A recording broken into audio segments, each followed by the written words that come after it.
السلام عليكم ورحمة الله وبركاته. ازيكم عاملين ايه؟ ان شاء الله تكونوا بخير. النهاردة يا جماعة احنا هنسيح الزبدة البلدي، وهنحول الزبدة النباتي لزبدة بلدي، وهتشوفوا ازاي بطريقة سهلة جدا وبسيطة. اول حاجة دي طبعا السمنة، شايفين مرملة ازاي وجميلة، ان شاء الله تعجبكم. قبل ما نبدأ بقى في اي حاجة، ما تنسليش ان انتوا تعملوا لي لايك واشتراك في قناتي وتدعموني.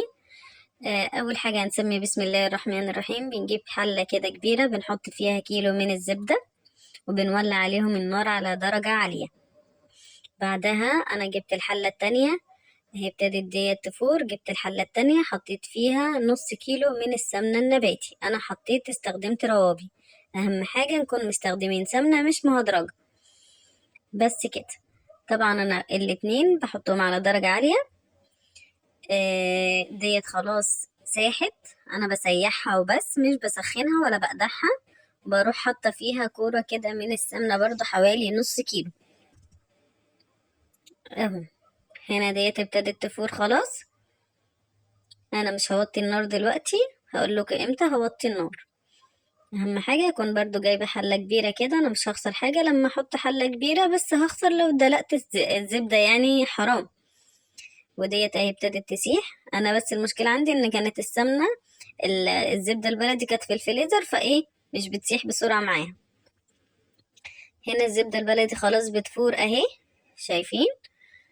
هتطلع بس شوية كده، هتبدأ تفور لفوق، اروح موطية النار خالص على اخر حاجة، واسيبها بقى براحتها، بس عيني عليها، ما اغفلش عنها لا تتحرق مني برضو. اهو خلاص بتفور. هوطي بقى النار واسيبها على درجة هادية جدا، وبرضو ما اغفلش عنها، ومن وقت للتاني كده اقلبها. هديت خلاص اهي، وديت ابتدت تسيح خلاص. شايفين اهي ديت خلاص ابتدت اهي. دي خلاص بتفور بقى، ههدي النار برضو عليها خالص. شايفين دي يعني قربت تستوي خلاص. حطيت عليها نص معلقة صغيرة من الملح، وهسيبها بقى هي خلاص كده قدامها بتاع 5 دقايق. وديت خلاص برضو بتفور. دي بقى هحط لها معلقة من الملح. الملح هنا يا جماعة مادة حافظة، وهيعزز لي الطعم في السمنة النباتي، عشان تبقى زبدة بلدي كده حلوة وجميلة. شايفين ابتدت تصفى اهي وجميلة اهي. اهم حاجة اني اكون مخليه بالي، علشان لو غفلت عنها دقيقتين 3 ممكن تتحرق مني. اكون برضو ايه في المطبخ كده وبعمل حاجة، بس عيني عليها. بقلبها بس كده شوية، علشان الحاجات اللي فوق ديت تبدأ ايه تنزل تحت مع المرط. كده خلاص ديت الزبدة البلدي خلاص كده. مش هسيبها اكتر من كده. طبعا اللون الغامق ده هي المرطة اللي تحت، لكن هي صافية وجميلة زي ما انتوا شايفين. دي هطفي عليها كده خلاص. التانية بقى قدامها ايه يعني دقيقتين 3، وبرضه هطفي عليها اهو. الاصفر اللي تحت ده المرطة. وديت برضه خلاص اهي، برضه جميلة. اهم حاجة بقى في الوقت ده اكون مجهزة بطرمانات عندي نضيفة وناشفة، مفيهاش ولا نقطة مية. وكمان ما اعملش الزبدة اسيحها واحطها على زبدة تانية انا مسيحاها، ده مش كويس.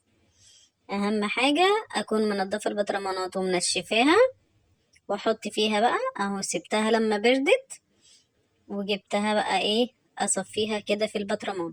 انا بحب اعملها بالحلة كده، بحط طبق تحت البطرمان واصفيها بالحلة، لان بالكبشة بقعد بقى انقط واعمل، فانا بحب كده احسن. اهو افضيها بقى. وبعد ما افضيها طبعا هلاقي كده في المرتة حبة، اروح حاطة الحلة كده على جنبها تصفي الباقي، واصفيه برضو تاني في البطرمان. خلاص. ودي الزبدة البلدي ان شاء الله برضو جميلة وصافية. هي طبعا لونها افتح من ديت، لان كده كده السمنة النباتي كان لونها غامق زي ما انتوا شفتوا في الاول.